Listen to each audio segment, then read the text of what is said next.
Hace algunas semanas, en el mes de abril, compartimos el tema que se tituló Palabra acompañada de poder y proceder.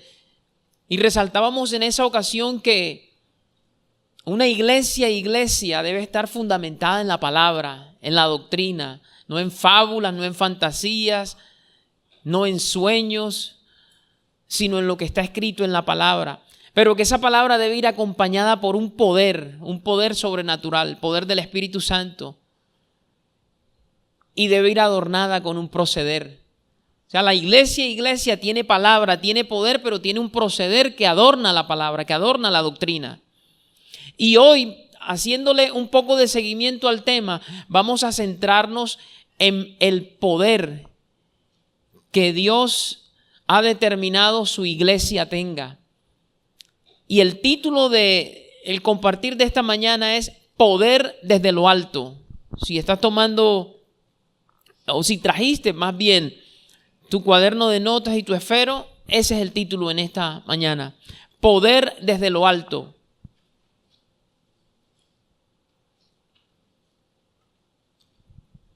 Vamos a la primera cita, Lucas capítulo 24, verso 49.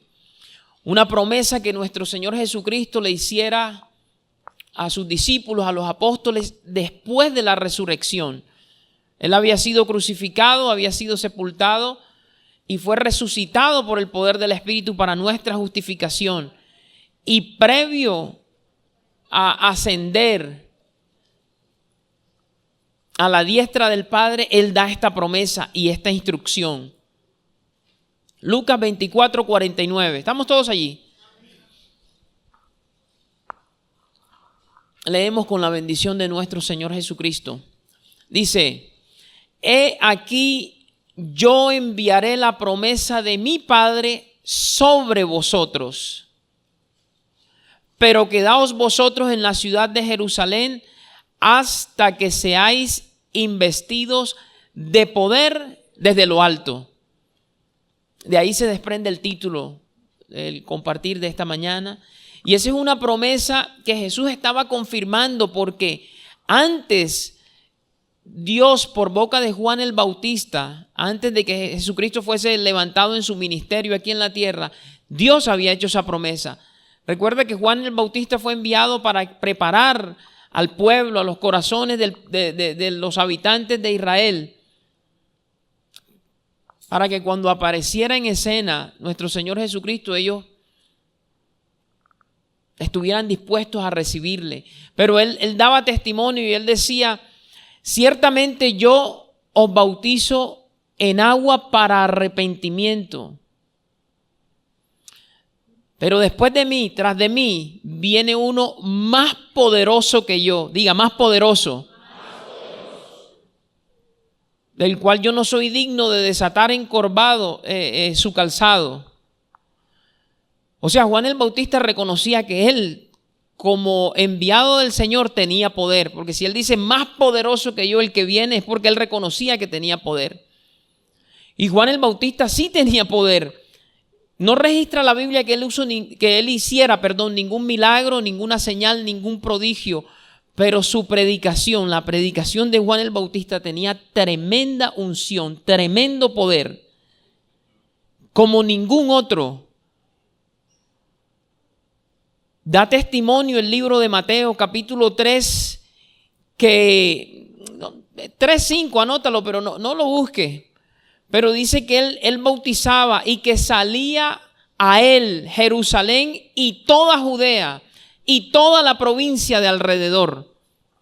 Mira el poder que tenía su predicación para atraer a la gente. Es decir, él no iba de casa en casa a predicar, la gente lo iba a buscar al Jordán, porque su predicación tenía un poder, una unción para traer convicción de pecado. Y venía gente de todo tipo, de todas las esferas sociales. En cierta ocasión vinieron unos soldados romanos y nosotros, ¿qué haremos? ¿Qué hacemos? Y él dice, no extorsionen a nadie. Ya en ese tiempo había extorsión. No hay nada nuevo debajo del cielo. No extorsionéis. Contentaos con vuestro salario. y la gente se arrepentía y la gente se bautizaba. Era un tremendo poder, pero Él dice, después de mí viene otro más poderoso que yo. Y ese es nuestro Señor Jesucristo. Y Él anticipó que ese poder iba a estar conectado a un evento que después la Biblia denomina el bautismo del Espíritu Santo, o por boca del mismo Juan. Él los bautizará en Espíritu Santo y fuego. Y es esa promesa la que Jesucristo confirma en Lucas 24:49, que acabamos de leer ahora. Entonces es un poder sobrenatural, es un poder que solamente puede provenir del Espíritu Santo, no viene de otra parte.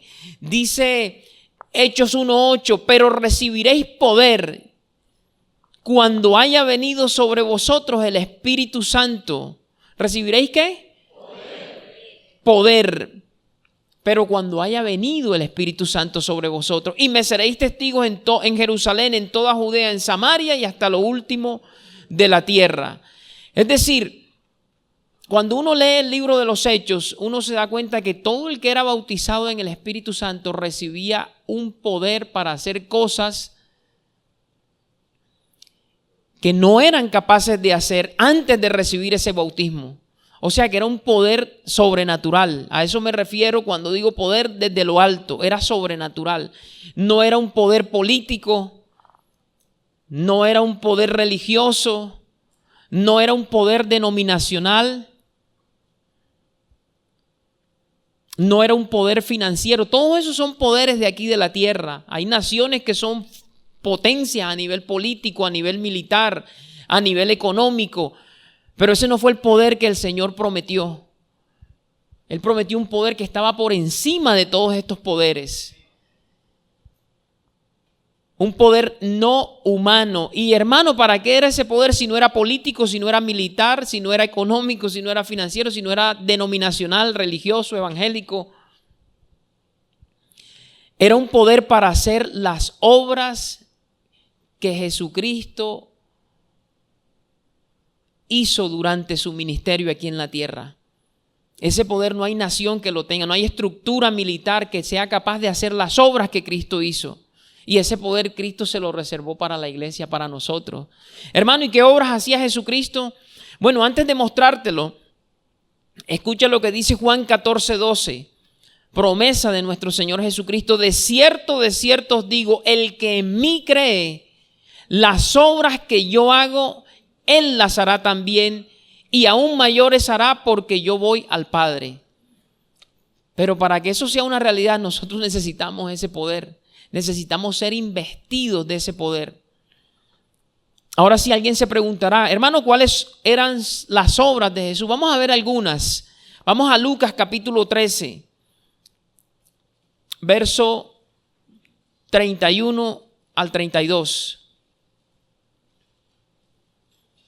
Lucas 13, 31, 32.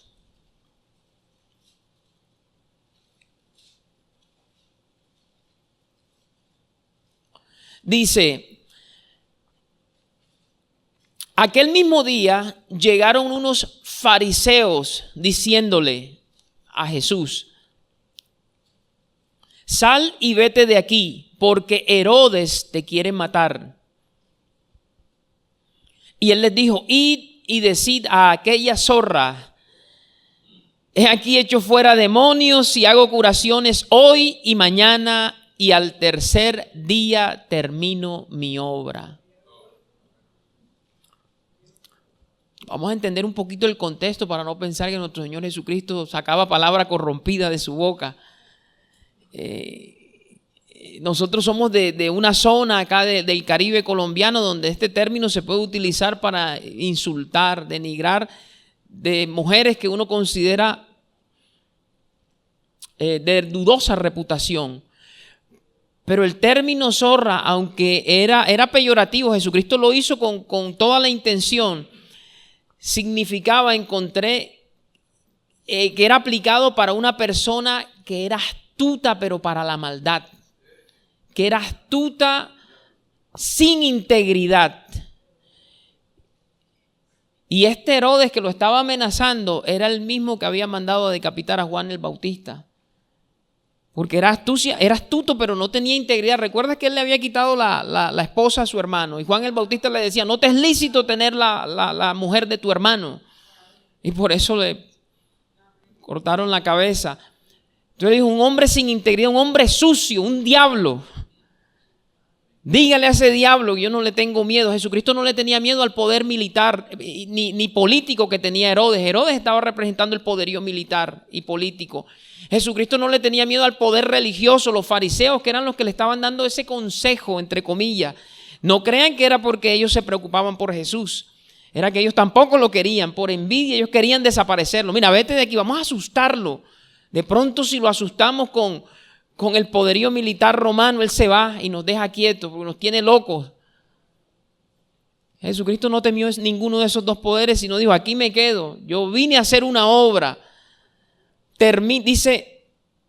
Dice, he aquí hecho fuera demonios y hago curaciones hoy y mañana, y al tercer día termino mi obra. Esa es una de las obras de Jesús. Echar fuera demonios y hacer curaciones, o sea, sanar. No hay fuerza humana que pueda lograr eso. Y si esa es una de las obras que él hacía y dice que nosotros las haríamos también, estaremos nosotros como iglesia llamados a echar fuera demonios y llamados a hacer curaciones también en el nombre de Jesús. Pero él dice, tienen que ser investidos de poder. Porque él hacía todo esto y él daba testimonio para dejarnos ejemplo. Él nunca atribuyó las obras que él hacía, milagrosas, sobrenaturales, a su humanidad o a poder humano alguno. Él se las atribuía al Espíritu Santo. En cierta ocasión él echó fuera un demonio y esta fuerza religiosa, los fariseos empezaron a hablar, no, él está en liga con el diablo. Es por Belcebú, el príncipe de los demonios, que él echa fuera demonios. Y Jesucristo no, están muy equivocados. Satanás no puede echar fuera a Satanás. Si ese aparato se divide contra él mismo, ¿cómo ha de permanecer su reino? Una casa dividida contra sí misma no permanece.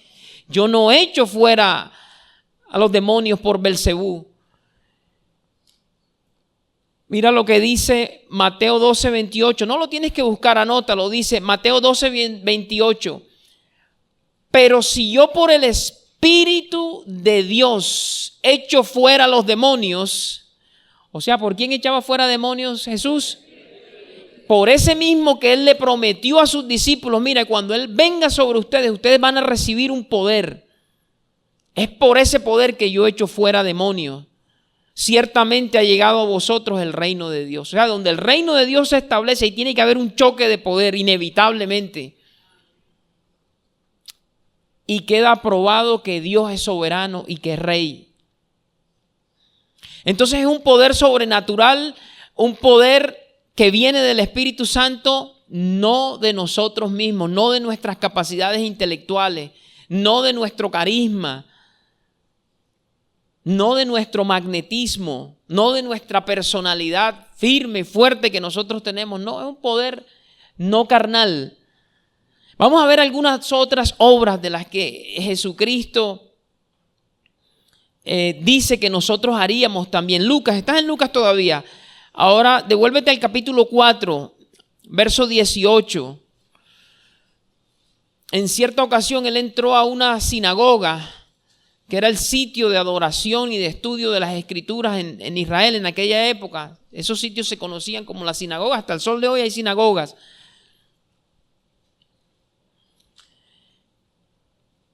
Y a él se le invita a que lleve la enseñanza. Y él se posiciona en el frente y toma el rollo, o sea, la escritura, la abre y le corresponde leer un pasaje que está en Isaías. Y mire lo que dice el pasaje. Lucas 14, 18. ¿Estamos allí?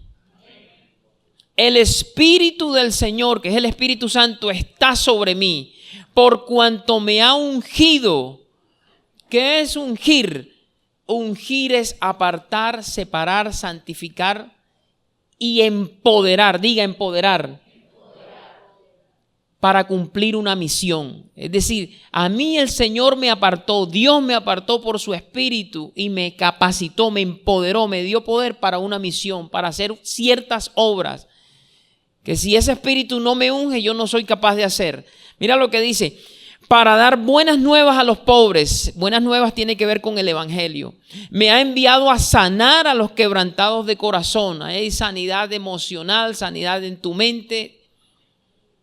A pregonar libertad a los cautivos, liberación, expulsión de demonios, vista a los ciegos, tanto físicos como espirituales.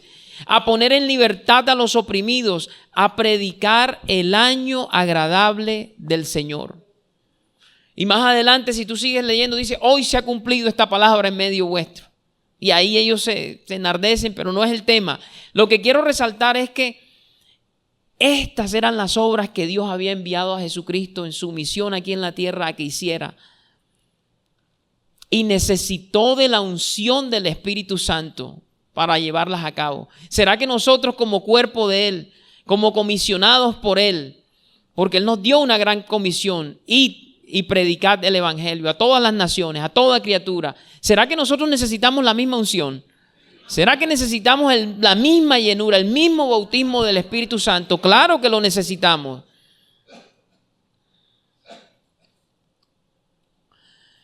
Hermano, háblenos un poquito más del propósito de esa llenura, de ese bautismo, de esa investidura de poder. ¿Cómo se consigue? ¿Y cuál es el propósito? Bien, seguimos en esa línea. El propósito es recibir un poder sobrenatural para varias cosas, hacer las obras que hizo Jesús, pero nos vamos a centrar en dos en esta mañana por cuestiones de tiempo. Él nos bautiza en Espíritu Santo para que nosotros recibamos poder para testificar. Diga, para testificar.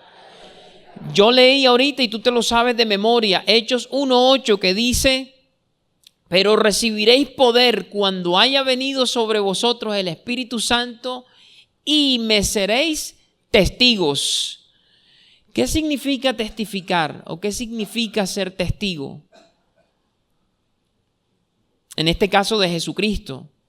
Él nos llama a que seamos testigos de Él. Si tú buscas la definición en el diccionario de la Real Academia de la Lengua, testificar significa declarar, manifestar, hacer público, publicar, explicar o anunciar una cosa o algo con verdad y seguridad. Es decir, todo aquel que es llamado a dar testimonio de algo tiene que anunciarlo, proclamarlo, explicarlo, si le toca explicarlo, demostrarlo, pero con seguridad y con verdad. Si no, se convierte en un testigo falso. Entonces, ¿qué nos está diciendo aquí? Me seréis testigos cuando haya recibido ese poder. Ser testigo de Jesucristo implica vivir, diga vivir, y hablar del Evangelio con valentía. O sea, Él nos está llamando no solamente a que lo prediquemos con valentía de nuevo y verdad, sino que lo vivamos también. Y para esas dos cosas se necesita poder. Yo pueda que entienda el Evangelio por la gracia de Dios, pero si yo no recibo el poder, yo no voy a poder vivir en línea con ese Evangelio y mucho menos predicarlo.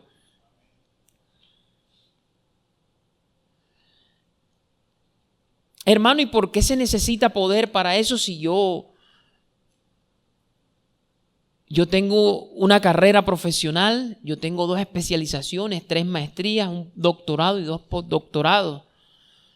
Yo tengo una capacidad intelectual enorme, tengo una inteligencia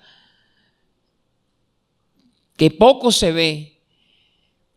Bueno, resulta que para tú dar testimonio de este Evangelio, como es un mensaje sobrenatural, no es un mensaje natural, tú no necesitas poder natural, tú no necesitas tu mente natural, tú no necesitas tu intelecto, no es suficiente.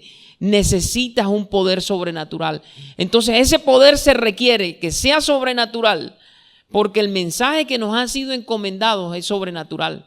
Nosotros no vamos a hablar de ningún acontecimiento más de la tierra. Nosotros no vamos a reportar de algo que ocurrió por allá en cierta comunidad y que es algo del orden de lo normal. No, nosotros vamos a hablar de que Dios se manifestó en carne. Eso es un misterio. Vivió en medio nuestro, murió, fue sepultado, resucitó para que nosotros fuésemos justificados y después ascendió. Ese no es un mensaje natural. Y si tú y yo intentamos compartirlo solamente desde nuestro intelecto, eso no va a rendir mucho fruto. ¿Por qué? Porque es que la mente natural no percibe las cosas que son del espíritu. Esto es un mensaje espiritual. Esto es un mensaje sobrenatural.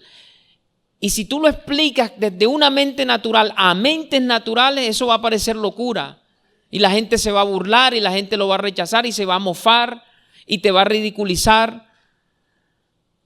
Y Dios lo sabe. Entonces Dios dice, no, yo te tengo que dar un poder sobrenatural para vencer a la mente natural. Primeramente la del predicador y después la de los que estén escuchando.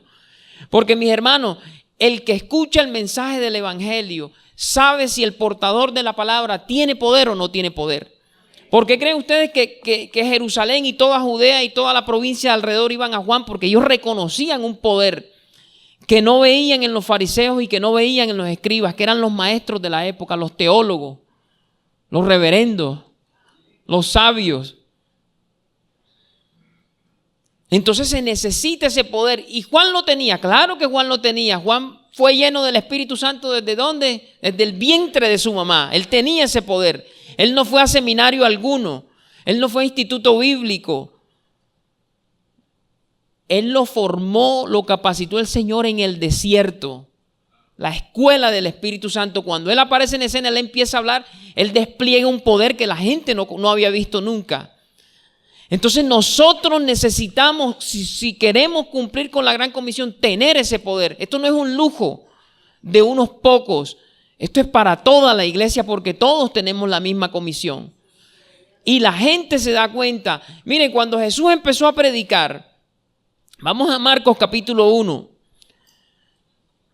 y verán que la gente se daba cuenta que en Él había algo. Tal vez no lo podían poner en términos espirituales, pero reconocían que había poder en Jesús.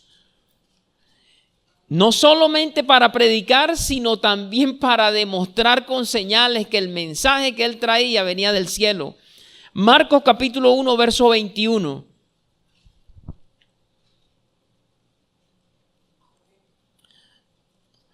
Dice, hablando de Jesús y de sus discípulos, y entraron en Capernaum, y los días de reposo, entrando en la sinagoga, enseñaba. Y se admiraban de su doctrina, o sea, de la forma en la que Él enseñaba y del contenido de la enseñanza.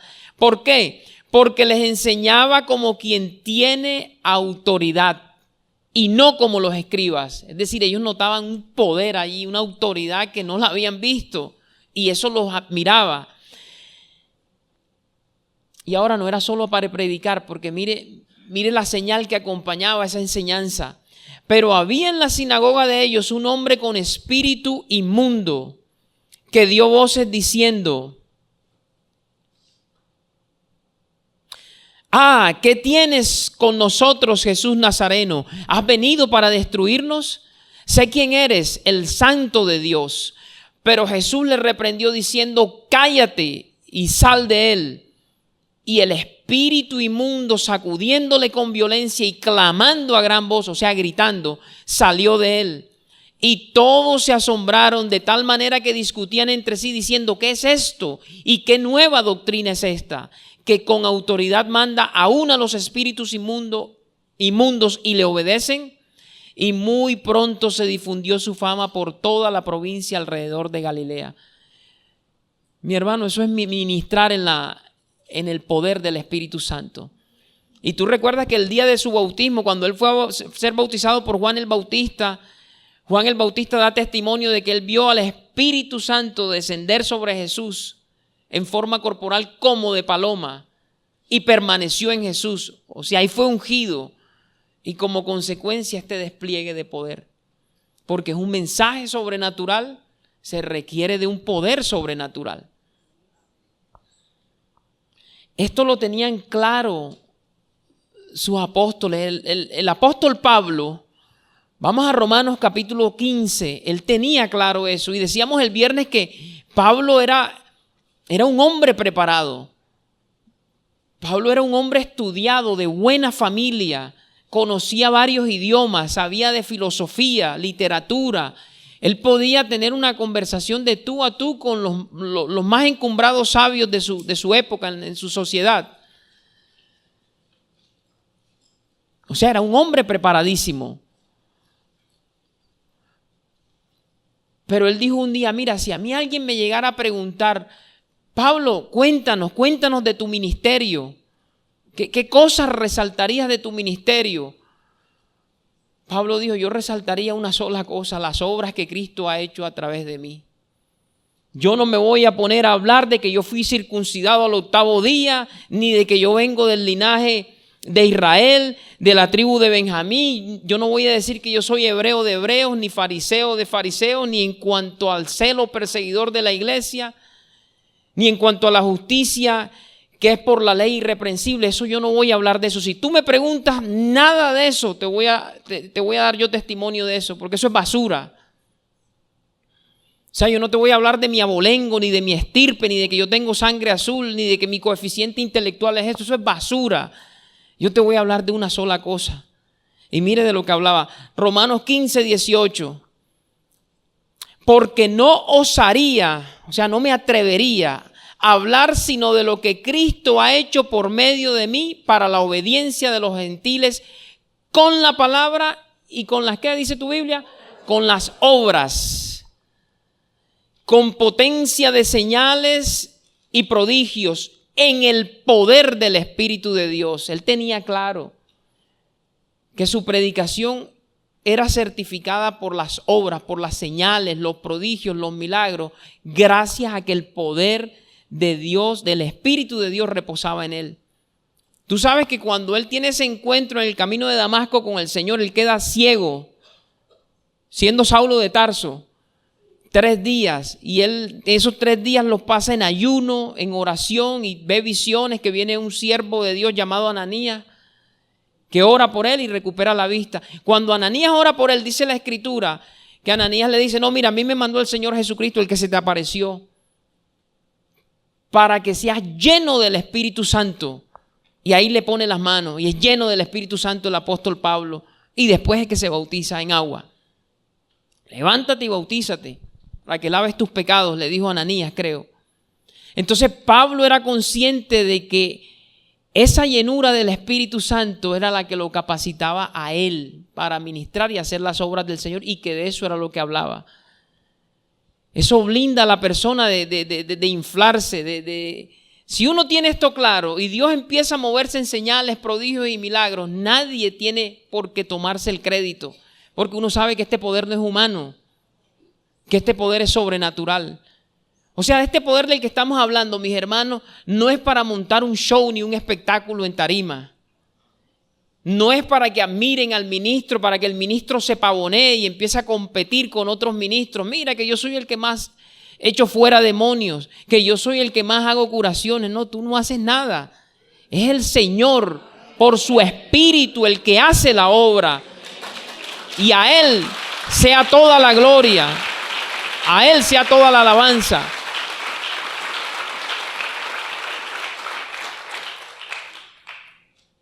Así que los ministros no tenemos la forma de sustraer parte ni en parte ni en todo el crédito que solamente merece nuestro Señor Jesucristo, porque es su Espíritu. Mira lo que dice Pablo en primera carta a los Corintios, capítulo 2, verso 1.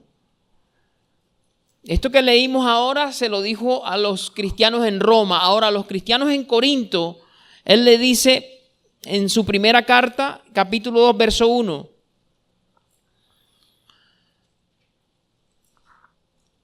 Decimos que ese poder es ¿para qué? Para testificar, ¿cierto? Para poder ser buenos testigos, eficientes, competentes. No porque tengamos competencia en nosotros mismos, sino porque la competencia viene de la obra del Espíritu Santo en nosotros.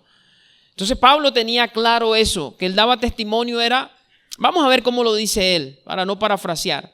Segunda los Corintios 2:1 dice: así que, hermanos, cuando fui a vosotros para anunciaros el testimonio de Dios, no fui con excelencia de palabras o de sabiduría, o sea, no uso de retórica, de bla, bla, bla, pues me propuse no saber entre vosotros cosa alguna, sino a Jesucristo y a este crucificado. Y estuve entre vosotros con debilidad y mucho temor y temblor, y ni mi palabra ni mi predicación fue con palabras persuasivas de humana sabiduría, sino con demostración del Espíritu y de poder. Si notas un patrón aquí, que siempre que se habla de poder está el Espíritu Santo en un pasaje, porque Él es el que le da el poder a la iglesia. Para que vuestra fe no esté fundada en la sabiduría de los hombres, sino en el poder de Dios. Mi hermano, el viernes mencionábamos que esto no depende del nivel académico ni intelectual. Miren cómo Pablo, siendo un hombre bien preparado, él deja eso de lado. No que sea malo tener títulos, estudiar, capacitarse. Si Dios te da la oportunidad, hay que hacerlo. Eso te ayuda a que tú seas útil a la sociedad de mejor manera y de mayor manera. Pero aquí estamos hablando de los asuntos del reino eterno. Ahí la carne y la sangre no intervienen. Entonces Pablo dejó eso de lado y llegó a decir: lo tengo por basura, como recordábamos ahorita. Porque esto depende de la unción y del poder del Espíritu Santo. Y hablábamos, como vamos a ver ahorita, de Pedro, que a diferencia de Pablo, Pedro no era un hombre de letras, dice la palabra que era un hombre del vulgo. Pero ¿qué compartía Pedro con Pablo? ¿Qué tenían en común? Que ambos estaban llenos del mismo Espíritu Santo. Y Pedro hablaba con denuedo y hablaba con coherencia, con firmeza, de tal manera que los religiosos, los teólogos de la época lo escuchaban y decían: ¿y de dónde tiene esa sabiduría? Si es un hombre del vulgo y sin letra. Y reconocían que había andado ¿con quién? Con Jesús. Porque dice la palabra que el que anda, dice el proverbio aquí en la tierra: el que anda con la miel, algo se le pega. Y Cristo estaba lleno del Espíritu Santo. Y ellos fueron llenos del Espíritu Santo. Así que esto no depende de que, no es que Dios usa al hermano tal o a la hermana tal porque ellos tienen una maestría. Y porque él tiene un doctorado. Y porque tiene 2 especializaciones. No. Dios puede usarnos y quiere usarnos a todos nosotros, independientemente de nuestro grado de escolaridad. Ahí es que disponernos a buscarlo, a anhelarlo, a pasar tiempo con Él, a estudiar la palabra, y Él da la sabiduría. Él va dando, va dando, va dando, va dando, y llena sus vasijas, y puede uno operar en este poder. Vamos a Hebreos capítulo 2. Estamos remarcando o enfatizando el hecho de que este poder es para testificar, o sea, para poder servirle al Señor y cumplir con la misión que Él nos ha encomendado de manera efectiva, eficaz. Necesitamos ese poder. No es solamente doctrina. Necesitamos la llenura del Espíritu Santo para que lo mismo que se manifestaba en la iglesia primitiva se manifieste en esta época. Decíamos el viernes, mis hermanos, que no hay versículo bíblico que diga, que alguien pueda escribir y decir: mira, vamos a tal carta que ahí dice que ese poder y esas señales eran solamente para la era apostólica. Y tristemente han salido eruditos, entre comillas, sabios de las escrituras de esta época, entre comillas, de grandes denominaciones a las cuales respetamos y bendecimos, pero diciendo que ya eso no es para este tiempo. Y uno dice: pero ¿dónde está el versículo que dice que eso fue revertido? Que ya eso no es así. No lo hay. Porque no tienen poder. Y porque en lugar de uno ser humilde y humillarse: Señor, yo no tengo poder, dime qué es lo que tengo que hacer para que tú me des eso. No, el hombre es orgulloso, el hombre es arrogante y se inventa toda una gama de argumentos y arma una estructura teológica que niega esto para no para no reconocer que, mira, es tu falta de intimidad con el Señor, es tu falta de comunión, es tu incredulidad, es tu duda, es que tienes una mente materialista, es que tienes una mente científica, es que operas desde lo intelectual. Por eso es que eso no se ve en esta época. No, ellos no lo reconocen, sino que empiezan a buscar argumentos y empiezan a poner a competir cosas que Dios no puso a competir. Y usan argumentos, no, que en 1 Corintios 13 habla de un camino más excelente, ¿viste? El amor es lo más importante, ciertamente el amor es lo más importante, pero Dios no te dijo, escoge entre el amor y el poder, es poder con amor. Porque Pablo, cuando está hablando ahí en esos capítulo 12, 13 y 14, él no dice, escoge entre los dones y el amor, no. Él dice que hay que operar en los dones con amor. No impidáis el hablar en lengua. Ese es un don. No impidáis el profetizar. Pero con un bautismo de amor también. Sí me hago entender. Entonces hay como dos extremos. Una iglesia enfatiza el poder a expensas del amor y otra se va. No es amor nada más. No, es los dos. No es uno o el otro. Es uno y el otro. Poder con amor. Porque el amor es el que regula. El amor es el que hace que tú no te vuelvas autoritario, que tú no te vuelvas con ese poder que Dios deposita en uno, que uno no se ensoberbezca, o como decía un amigo mío que ya partió a la presencia, que no se te meta el espíritu del globito, que como un globo empiezan a inflar el pecho. Ese espíritu no conviene, ese no es el Espíritu Santo. Y el que se le meta el espíritu del globito de pavo real, el Señor tiene un aguijón para chuzarlo y que se le salga todo el aire. Entonces es el amor. Pero el amor no anula la necesidad que tenemos de este poder, sino que lo equilibra, lo regula. Tú recuerdas que en los Corintios había un desequilibrio, ¿cierto? Porque ellos se inclinaban más por el poder, y Pablo les tiene que decir, no, pero necesitan amor, ustedes no tienen ni 5 de amor. Se demandan unos a otros, hay unos casos de pecado donde este le quita la esposa al otro. Pero no les dice, mira, quedan abolidos los dones. No, él les habla del amor para que se regule. Cierro este paréntesis aquí. Y vamos a Hebreos capítulo 2. Hebreos 2, verso 3. Vamos a leer desde el versículo 2. Dice, porque si la palabra dicha por medio de los ángeles fue firme, y toda transgresión y desobediencia recibió justa retribución. Verso 3. ¿Cómo escaparemos nosotros si descuidamos una salvación tan grande? La cual, habiendo sido anunciada primeramente por el Señor, este es el Señor Jesucristo, nos fue confirmada por los que oyeron, testificando Dios juntamente con ellos con señales y prodigios y diversos milagros y repartimientos del Espíritu Santo según su voluntad. Mi hermano, aquí están poniendo o haciendo un contraste entre lo que fue el antiguo pacto, que fue mediado por ángeles y que fue demandante, y este nuevo pacto. Y el autor a los Hebreos nos está diciendo 3 razones por las que nosotros debemos prestarle atención al Evangelio. El Evangelio no es un mensaje de despreciar. El Evangelio no se puede ignorar tampoco. Y te da 3 razones aquí. La primera es porque ese Evangelio es un mensaje que quien lo predicó de primero fue el propio Señor Jesucristo.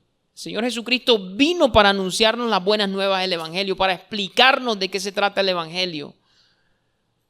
Oye, Dios manifestado en carne viene como portador, como pionero de ese mensaje. ¿Será que ese mensaje merece nuestra atención? Pero te da 2 razones más. Dice que no solamente Cristo fue el primero que lo predicó, sino que después de Cristo Ese mensaje fue confirmado por quienes lo vieron personalmente, los apóstoles. Y ahí incluimos al apóstol Pablo, que aunque no caminó con Cristo en los 3 años que él ministró, Cristo después se le reveló y se le aparecía. Y él dice, no he visto yo al Señor. Esa es otra de las razones por las que nosotros debemos prestarle atención al evangelio, porque los que recibieron el mensaje y fueron testigos de primera mano, oculares, presenciales, lo confirmaron. Y la tercera razón, que es donde me quiero concentrar, es porque el Espíritu Santo da testimonio sobrenatural del mensaje con señales, prodigios y dones. Porque mira lo que dice el verso 4, vamos a leerlo nuevamente. Testificando Dios juntamente con ellos. ¿Cómo testifica Dios? Con señales, prodigios y diversos milagros y repartimientos del Espíritu Santo según su voluntad. Ese repartimiento tiene que ver con los dones que el Espíritu da. O sea, los dones siguen vigentes. Eso no ha cesado.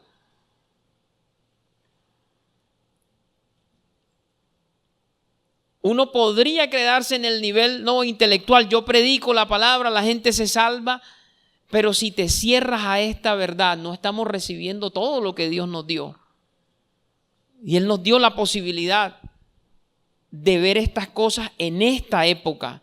Y creo que el Señor está llevando al ministerio de la reconciliación y a muchas congregaciones a lo largo y ancho del planeta que reconozcamos esto, nos humillemos, redoblemos nuestra búsqueda, nuestro anhelo, nuestra sed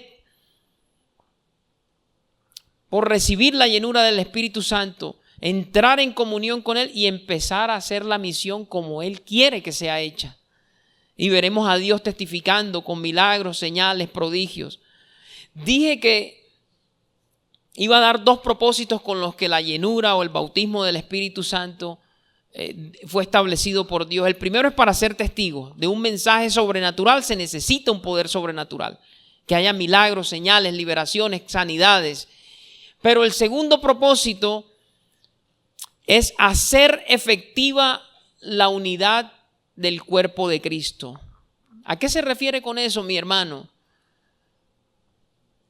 Recuerden que nosotros tenemos el propósito de llegar a ser una iglesia, sin mancha y sin arruga, santa, gloriosa.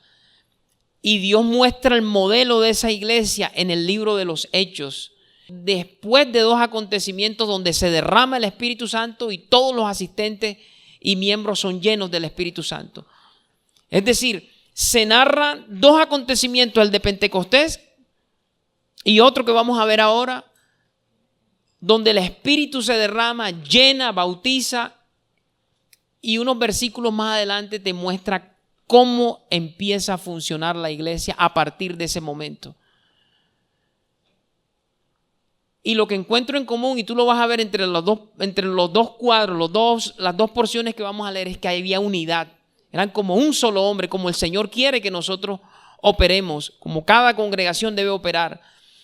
Vamos a Hechos capítulo 2. Esto fue después de Pentecostés, cuando ellos fueron bautizados en el Espíritu Santo, recibieron la llenura, hablaron en lengua. Pedro predicó, se convirtieron 5,000 hombres, sin contar mujeres ni niños. Un avivamiento. La iglesia pasó de 120 a tener miles y miles. Y miren cómo vivían. Gracias al poder que da el Espíritu Santo. Hechos capítulo 2, verso 42. Dice, y perseveraban en la doctrina de los apóstoles. Eso eran los que habían creído. En la comunión unos con otros. En el repartimiento del pan y en las oraciones. Y sobrevino temor a toda persona, y muchas maravillas y señales eran hechas por los apóstoles. Todos los que habían creído estaban, ¿cómo? Juntos. Eso lo cantamos hoy en la alabanza, ¿cierto? Y tenían en común algunas cosas. Todas las cosas. Y vendían sus propiedades y sus bienes y los repartían a todos según la necesidad de cada uno. Y perseverando unánimes cada día en el templo y partiendo el pan en las casas, comían juntos con alegría y sencillez de corazón, alabando a Dios y teniendo favor con todo el pueblo, y el Señor añadía cada día a la iglesia los que habían de ser salvos. O sea que había salvaciones diarias. Diario se convertía gente. Esa es una iglesia llena del Espíritu Santo. Esto no se puede manufacturar, esto no se puede fabricar, esto no es una obra de ingeniería humana. Esto es el poder del Espíritu Santo. Nosotros lo que tenemos es que hacer la parte que nos corresponde, tener sed e ir a Cristo, que Él es el que bautiza. ¿Quién es el que bautiza? Cristo. En Espíritu Santo me refiero. Porque Juan dijo, yo ciertamente bautizo en agua, pero viene uno tras de mí, más poderoso que yo. Él los bautizará en Espíritu Santo y fuego. Si yo quiero el bautismo, ¿a dónde tengo que ir? A Cristo, porque Él es el que bautiza. Yo no puedo ir a buscar por otra parte. No, que yo voy a hacer 40 días de meditación, voy a practicar yoga para ver si soy lleno del Espíritu. Ese es otro espíritu. Eso no cuadra, no encaja el yoga con el Espíritu Santo de Dios. Eso es fuego extraño. Eso es un demonio. Entonces, si yo quiero la llenura, tengo que ir al que bautiza. Y el que bautiza se llama ¿cómo? Jesucristo. No puedo ir a otra persona. Dice, el que tiene sed, venga a mí y beba. Y de su interior correrán ríos de agua viva. Y esto decía del Espíritu que habían de recibir. Es Cristo el que bautiza. No es Buda, no es Mahoma. Es Jesucristo. Bendito sea el Señor. Y vamos a cerrar con Hechos capítulo 4. Después de Pentecostés ellos empezaron a ministrar, se metían en tremendos líos. Alguien decía, le preguntaban, ¿cuál es el sello de que una persona está llena del Espíritu Santo? No, los líos que se le vienen después, decía alguien. Porque dice la palabra que cuando una iglesia está llena del Espíritu Santo, trastornan el mundo. Dice, aquí estos que trastornan el mundo han venido para acá también. Porque es un poder sobrenatural. En Hechos 4, la iglesia había sido amenazada para que no predicaran más. Y ellos se dedicaron a orar. Ellos no se pusieron en un rincón a llorar. Ay, Señor, mira, nos quieren matar, yo no voy a salir. No, ellos pidieron denuedo. Y denuedo les dieron. Mira lo que dice, Hechos 4, verso 31. Cuando hubieron orado, el lugar en que estaban congregados tembló y algunos fueron llenos. Tú estás prestando atención. Todos fueron llenos del Espíritu Santo y hablaban con denuedo la palabra de Dios, porque para eso es que Dios te llena, para que tú testifiques con firmeza, con denuedo, sin miedo. Te pares en las plazas si es la voluntad del Señor, en el bus. Yo sé de hermanos aquí que el Espíritu los toma y empiezan a ministrar y a compartir en los autobuses. Eso es por el poder del Espíritu Santo. Verso 32.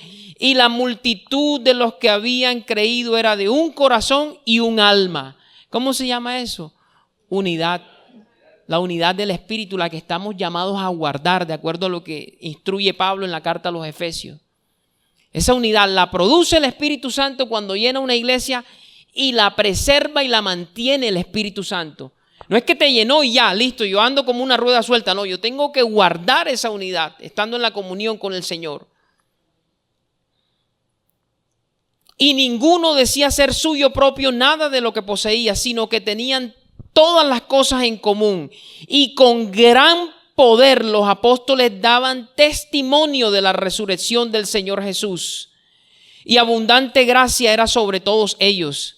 Así que no había entre ellos ningún necesitado, porque todos los que poseían heredades, o sea, fincas, terrenos, casas, las vendían y traían el precio de lo vendido y lo ponían a los pies de los apóstoles y se repartía a cada uno según su necesidad. Ahí no había problema, y que el diezmo de la ley, que el diezmo de la gracia, traían todo el producto de lo vendido. ¿Eso quién lo produce? La manipulación, de ninguna manera. La llenura del Espíritu Santo cuando Él viene con ese poder. O sea, es un poder para testificar, pero es un poder también para vivir como Cristo quiere que vivamos. No tenemos otra opción. Quiero cerrar con Zacarías. Ahí sí quiero que me acompañes, que es lo que va a resumir lo que se ha querido decir en esta mañana. Zacarías en el Antiguo Testamento, capítulo 4. No vamos a hablar del contexto, te quiero llevar a una frase que aparece allí. Zacarías capítulo 4. Ese es el Antiguo Testamento, verso 6. Dice: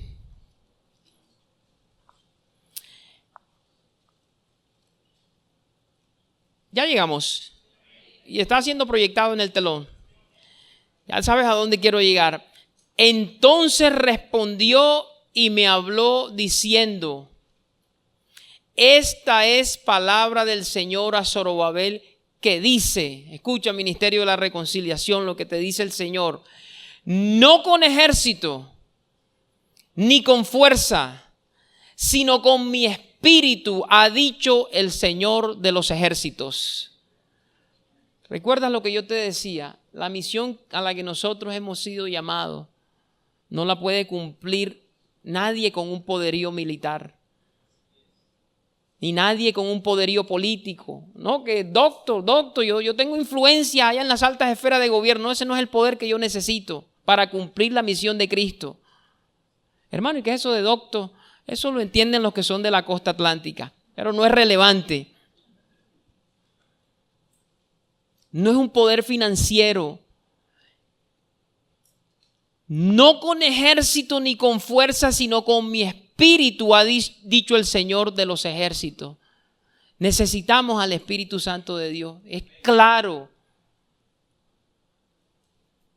Lo que Él quiere hacer a través de nosotros, o sea, las mismas obras que Cristo hizo durante su ministerio aquí en la tierra y cosas aún mayores, Él lo va a hacer si encuentra en nosotros gente dispuesta, que lo anhela, que tiene sed y que va al que bautiza y que pide. Porque hay gente que dice, no es necesario pedir, si Él quiere me bautiza, si Él quiere me llena. Bueno, parece que fuera eso una honra a la soberanía de Dios, pero eso no es bíblico, porque Cristo dice que hay que pedir. Pedid y se os dará. Y si ustedes, siendo malos, saben dar a sus hijos buenas dádivas, ¿cuánto más vuestro Padre dará qué? El Espíritu Santo al que se lo pida. Hay que pedir, hay que clamar, hay que tener una vida de oración. Y confiamos en que el Señor, el que produce en nosotros así el querer como el hacer por su buena voluntad, lo logrará en cada uno de nosotros. Esta es la palabra, mis hermanos, del Señor en esta preciosa mañana. Dáselo fuerte al que bautiza en Espíritu Santo y fuego. Bendito sea el Señor.